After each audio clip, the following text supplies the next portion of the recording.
their families that have a deceased child. You cannot put into words the gravity, the tragedy, or the absolute pain of this situation. We are a Minneapolis family.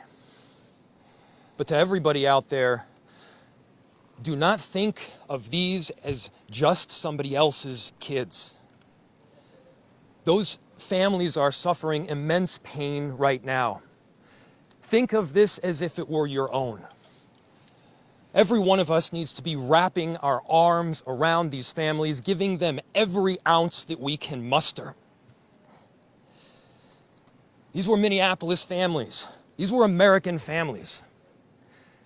And the amount of pain that they are suffering right now is extraordinary. And don't just say this is about thoughts and prayers right now. These kids were literally praying.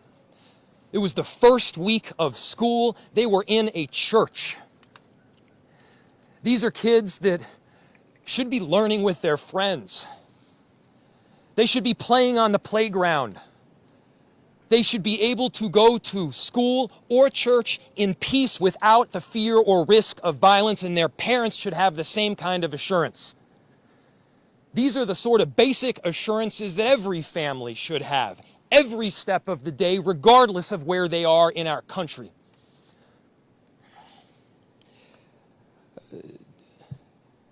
I'm so deeply saddened, and I'm so sorry to the families that I know are suffering right now. My ask is to everyone, stand by them. Love them. These families have forever been changed, and we've all been changed with them. We need to do everything possible to support them through this time. We have a family resource center that has been set up. I'm grateful for all of the law enforcement agencies from a number of different jurisdictions, all the different departmental support that we've received. They're going to be working tirelessly. There's also a family resource center that is being set up as we speak to make sure that we're there for everybody. Again, to the families that are suffering, to those that have experienced loss, I'm so deeply sorry.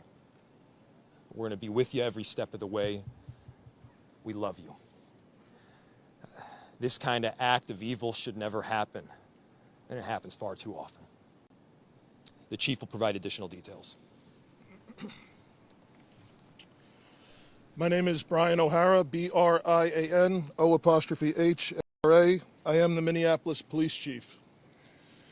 Earlier today, just before 8:30 a.m., our city experienced an unthinkable tragedy.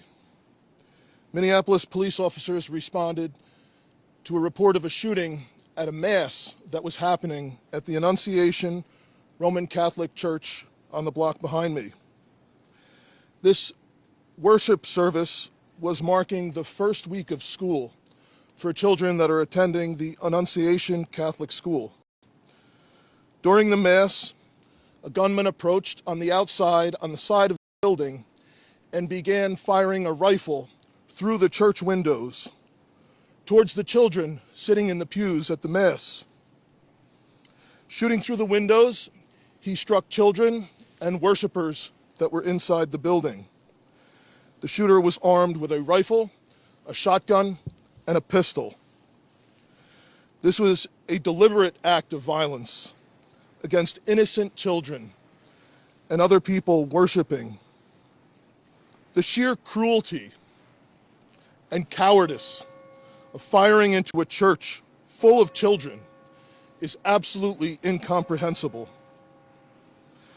Police officers from the Minneapolis Police Department immediately responded, entered the church, and attempted to provide first aid and rescue some of the children that were hiding throughout the building, while other first responders came and EMS responded to rush victims to nearby hospitals. 2 young children, ages 8 and 10, were killed where they sat in the pews. Their parents have been notified. 17 other people were injured. 14 of them being children. 2 of those children are in critical condition. The coward who fired these shots ultimately took his own life in the rear of the church. Our hearts are broken for the families who have lost their children, for these young lives that are now fighting to recover, and for our entire community that has been so deeply traumatized by this senseless attack. We will stand together to protect our children, our schools, and our houses of worship. This deliberate act of violence is just a sign of cruelty that is beyond comprehension. Our hearts are broken for everyone that's been affected by this tragedy. As we begin the difficult path of healing, I want the community to know this, that even in the face of such evil, the Minneapolis Police Department and all of our law enforcement partners stand with our community. We stand with these families and with this parish. We will continue to be here for you. With that, the investigation is obviously in its preliminary stages, and I will attempt to take some questions to provide further information. Chief, what can you tell us about the suspect in this case? How old was he? Any kind of motivation? Any notes or any other information that were left behind? So we were looking, the question was, what can be said about the shooter? We believe it is one suspect, a sole shooter. We believe he is deceased. He is in his early 20s, does not have an extensive known criminal history, and we are looking through information left behind to try and determine some type of motive. Yeah. How many kids attend the school? How many kids at the school? How many children? I don't have an exact, the question was how many children at the school. There were dozens of children inside the mass at the time. I don't have an exact count. The children have been relocated into the school, which is where their families are reunifying with them. Are there no shooter other than the weapon? Reg. Other than the weapon, was the shooter a student, former student? Was he a former employee? Do we know that? The question was, do we know if the shooter was a former school employee or a former student? We don't have that information. Did he leave anything behind other than the weapon? There's a vehicle. The question was anything left behind? There's a vehicle that we believe that the suspect used that is being searched, and we will be conducting other searches related to this. Where was it parked? Inside the parking lot here. There Yep. was some neighbors who said that the door to the church had been barricaded. Yep. Is that correct? So the question was, neighbors had said that the door to the church had been barricaded. The shooter approached on one side of the church building, and on that side, at least 2 doors, it appears there had been like a 2x4 placed. So not all of the doors around the building, but on the side where the shooter did fire. And on the outside. On the outside, yes. Were there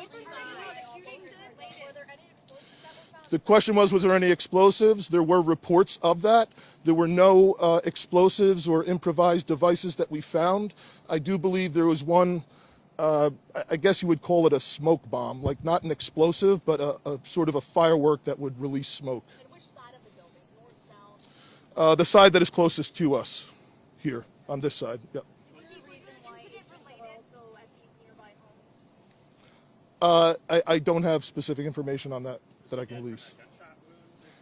The question was, is he dead from a gunshot wound? The answer is yes. We believe he took his own life in the parking lot. Was this outside or both inside that he was shooting? The question was he shooting outside and inside? He was absolutely shooting outside of the building on the side of the church, inside through the windows. It appears he may have gone inside, but I don't believe we've located any casings inside the building. So I'm not certain if he fired also while inside. It appears, if not all, most of the shooting happened outside the building. Chief, is this shooting related to any other shootings that happened in the last So, 24 hours? yeah, Taylor's asking, is this related to any of the other shootings? This does not appear to be related to any other shooting in the city. Do you know approximately how many rounds were fired? The question was how many rounds? I would say it's in the dozens. We don't have an exact count. There's a sidewalk on the outside as well as a grassy area, so obviously we are going through and taking our time to process the scene. Was he firing just one weapon, like the rifle? The question was he firing one weapon? We believe he had fired all three. He had a rifle, a shotgun, and a pistol. Chief, was this individual licensed to conceal and carry? Did he have any Were the weapons, was he lawfully carrying the weapons? I don't have that information. And I don't have any information on any significant criminal history either. Was he dressed at all in any tactical type of gear or anything? It appeared he had some black clothing on, his cargo type pants. I guess you could interpret that as, you know, however you like. All right, Yeah. ladies and gentlemen, thank you for helping us to get the information out today. We have a lot No more more work questions? that needs to be done. We will return back later today to provide more details as they become available, and we'll let you know how you can know about that in the moments to come. Thank you. Okay, How can the public help? that's it.